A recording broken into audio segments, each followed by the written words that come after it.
speaking, I've often heard the term, and many of us have, so-and-so's a great builder, not a good business person. So-and-so's a great dentist, but not good at running a dental office, right? Yeah, and that's why I'm in business. Yeah. But why is, I've always struggled to say, okay, well, why is that? Why is it so complex to run a business? And it's not just the financial side. It's not just your WIP or your work in progress or the monthly financials, right? As you mentioned, going back to the triangle, I mean, you think about the culture experience. How are your employees? You speak about the customer experience and diving deeper. HOK is a great example.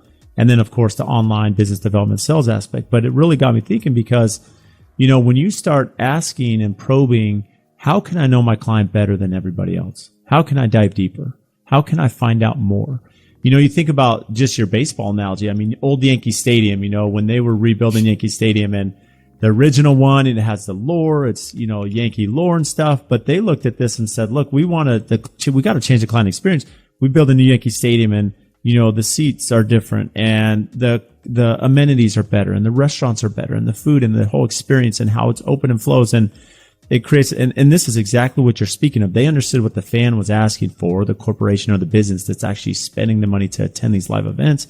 And they catered to that. And now they're a resource to their client because they know how to design. And so for me as a builder, as you say that, well, do I need to sit down with my clients and say, what am I missing? What are the pain points? As I build a house myself and I get super frustrated with something, well, I better make sure I'm applying that as a business owner now. Right. Yeah, one of the things that I recommended to all of my clients early in the pandemic, of course, things are shutting down and things like that, and a lot of people were getting worried. I kind of challenged a lot of them and said, you need to hire somebody right now.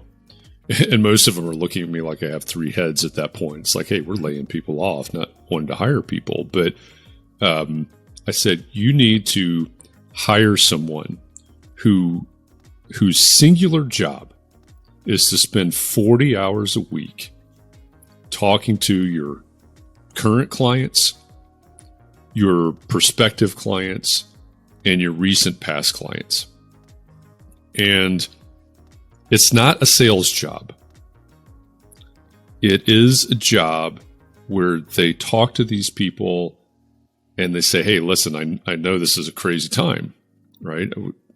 We don't know what it's going to be like tomorrow or next week or whatever. So what I want to know from you, Mr. or Mrs. Client, is how are you?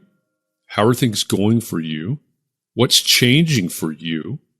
What do you think, as you look out through all the uncertainty, as you look out for the next week and month and 3 months and 9 months and whatever, how do you see things changing for you? The way that you live, the way that you work, what are you concerned about? So just really just asking a lot of great questions and then shutting your mouth and letting those people tell you. And the reason to do that is obviously you're trying to develop empathy. You're trying to understand these people better.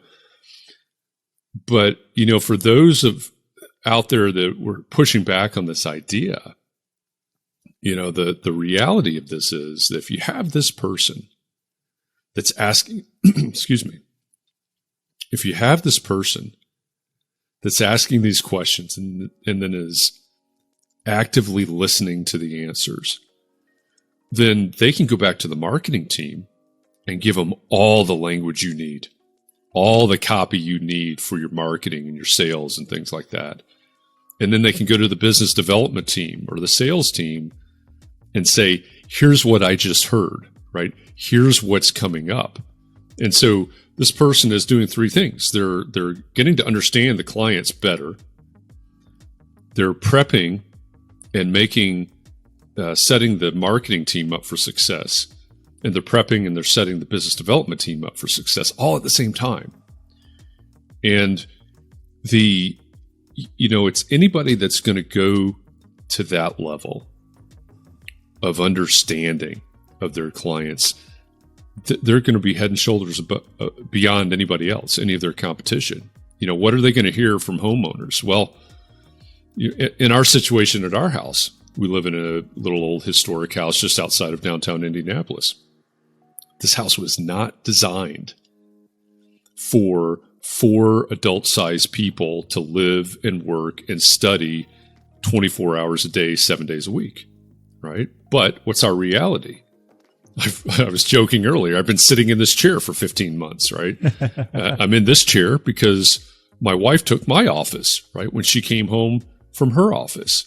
And we have 2 teenage kids that for a time were completely virtual and some of the time have been hybrid. So we are 4 adult-sized people living, working, eating, sleeping 24 hours a day in this little house that was never meant to be used in this way.